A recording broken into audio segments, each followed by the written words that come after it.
Republicans posted a completely doctored and modified version of President Obama's State of the Union speech, and then I will tell you what their explanation was. It's a laughably ridiculous explanation. The official website for the House Republicans posted a YouTube version of President Obama's State of the Union address, and it had kind of like a running commentary on the side of the screen where it would give instant fact checks of some of the things President Obama said. And they completely removed that entire section where President Obama was criticizing the Republican non-scientific rhetoric on climate change. And it was about at the 43-ish minute mark. And this was called an enhanced webcast by Republicans. But really, I think it was quite the opposite, since it removed pieces of the speech altogether. President Obama talked about how some Republicans go back to this "I'm not a scientist" thing. And he took that head on. He presented facts about climate science and what actual scientists think.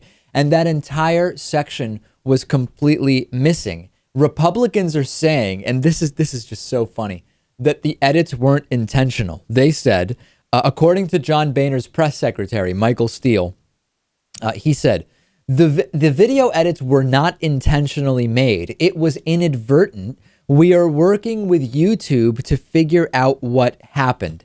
This is so insane, and we work with YouTube every single day, and we know how this works.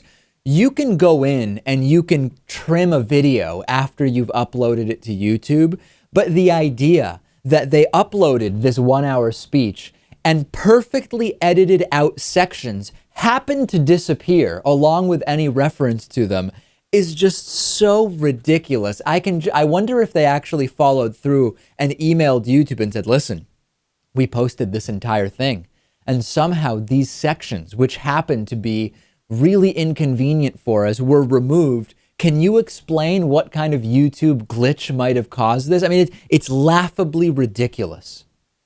Yes, I think the odds of something like this happening inadvertently would be, and I've heard people use this example before, like being struck by lightning while being eaten by a shark. Right. It's maybe even more slim than that. It just doesn't happen. That's a flat out lie. It's complete bull. Do you think that Republicans at any point will just admit that what I think they would be better off doing is admitting that some rogue intern decided to do this on their own?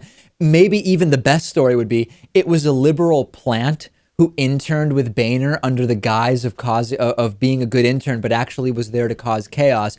And they edited these sections out in order to make Republicans look bad. That would be far more believable than the story they've come up with.